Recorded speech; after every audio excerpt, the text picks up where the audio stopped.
رسول پاک دنیا میں عزت دینے آئے۔ کنزُ العمال کی حدیث سنیں، حضرت عائشہ صدیقہ رضی اللہ تعالیٰ عنہ حدیث کی راوی ہیں، کہتے میں بیٹھی تھی حضور کی بارگاہ میں، دوپہر کا وقت حضور کے کیلولا کا وقت ہوتا تھا، اس وقت صحابہ نہیں آتے تھے، حضور دوپہر کو تھوڑا آرام کرتے تھے۔ اب تو ہم بڑے بہادر ہیں نا، بالخصوص محفلوں کے لوگ بڑے بہادر ہیں، بڑے دلیر لوگ ہیں، 3 بجے سو کے بھی فجر جماعت سے پڑھ لیتے ہیں، یہ دلیری ہے نا جی۔ حالانکہ بڑا مشکل ہوتا ہے 1-2 بجے سو کے سویرے فجر کی نماز، لیکن میں دلیر سمجھتا ہوں کہ جو بندہ 2 بجے سوئے پھر فجر پڑھ لے، یہ اس کی دلیری ہے۔ یا پھر شب زندہ دار ہوتے ہوں گے، ساری رات جاگتے ہوں گے، یہی ہو سکتا ہے۔ نبی کریم علیہ السلام عشاء کے بعد سو جاتے تھے اور پسند کرتے تھے عشاء کے بعد سونا۔ فجر میں حضور تہجد کے وقت بیدار ہوتے تھے، اور تہجد پڑھنا حضور کی دائمہ اور متواترہ سنت ہے۔ دعا کرو میلاد کی محفلوں میں تہجد کے فضائل بھی بیان ہونے شروع ہو جائیں، آمین تو کہہ دو۔ یہ بھی نبی پاک کی سنت ہے، مٹھائی کھانا صرف حضور کی سنت نہیں، تہجد کی نماز دائمہ متواترہ سنت ہے نبی پاک علیہ السلام، ہمیشہ پڑھی نبی کریم نے۔ تو صبح جلدی اٹھ جاتے تھے۔ اب نیند کی وہ جو کمی انسانی طبیعت میں رہ جاتی ہے، اس کے لیے امت کے لیے اسوہ چھوڑنے کے لیے حضور دوپہر کو آرام کرتے تھے۔ حضرت عائشہ صدیقہ رضی اللہ تعالیٰ عنہ فرماتے ہیں اس وقت بالعموم صحابہ نہیں ملنے آیا کرتے۔ سمجھ آ رہی ہے میری باتوں کی؟ صحابہ اس وقت ملنے نہیں آتے تھے، ان کو پتا تھا یہ حضور کے آرام کا وقت ہے۔ کہتے ہیں ایک بوڑھی خاتون ایک دن آ گئی دوپہر کو، عام روٹین میں لوگ نہیں آتے تھے، وہ آئی، اس کے ہاتھ میں چھڑی تھی، لاٹھی پکڑی تھی، اس نے دروازے پہ دستک دی۔ جب میں نے پوچھا کون ہے تو وہ عورت بولی، توجہ کرنا بات پہ، حضور آرام کر رہے تھے، کہتے وہ عورت جب بولی نا، اللہ کے محبوب چارپائی پہ اٹھ کے بیٹھ گئے،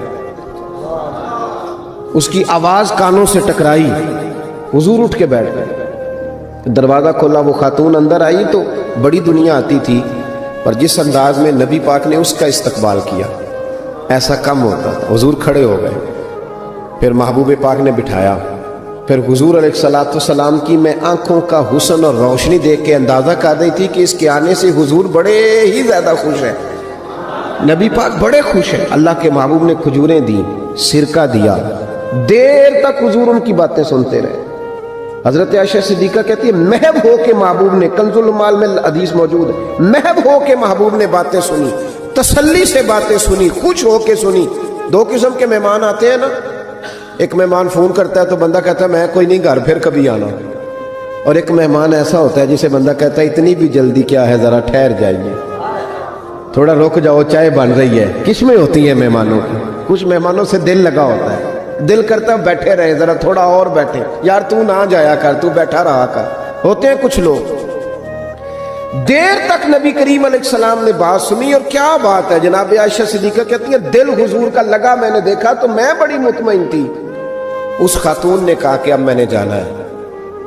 لگ رہا تھا کہ حضور چاہتے ہیں ابھی رکے، لیکن اس نے جب کہا نہ جانا ہے تو حضور نے فرمایا ٹھیک ہے۔ جب وہ جانے لگی تو حضور نے تحائف جمع کیے، اور جناب بلال حبشی کو فرمایا ان کے ساتھ جاؤ اور چھوڑ کے آؤ۔ جناب عائشہ صدیقہ رضی اللہ تعالیٰ عنہ فرماتی ہیں پھر وہ دیکھیں حضور عزت کس طرح دیتے ہیں، کہتے ہیں وہ خاتون چلی گئی، میرا خیال تھا کہ حضور اب مسجد جائیں گے، جب رات کو آئیں گے نا بعد از عشاء تو پھر پوچھوں گی حضور یہ کون تھی، لیکن محبوب تو گئے نہیں، لیٹ گئے۔ میں اٹھ کے قدموں میں بیٹھی تو حضور کی مقدس آنکھیں کھلی ہوئی، میں نے عرض کی حضور یہ کون خاتون تھی، اور میں نے آپ کو تھوڑا انفرادی دلچسپی لیتے دیکھا، حضور کون تھی؟ جب میں نے پوچھا تو حضور کی آنکھوں میں آنسو چمکنے لگے، حضور اٹھ کے بیٹھے اور فرمانے لگے عائشہ یہ میری پہلی زوجہ ختیجۃ الکبریٰ کی سہیلی تھی، یہ ختیجہ کی سہیلی تھی، اور فرمایا جب ہم مکے میں رہتے تھے تو یہ آیا کرتی تھی، ختیجہ اس کا پرتک پاک استقبال کرتی تھی، اسے کھجوریں کھلاتی تھی، دودھ پلاتی تھی، پھر یہ باتیں سناتی تھی تو ختیجہ اس کی باتوں کا جواب دیتی تھی۔ فرمایا آج اس کی آواز کانوں سے ٹکرائی ہے تو ساری یادیں پھر سے تازہ ہو گئی ہیں۔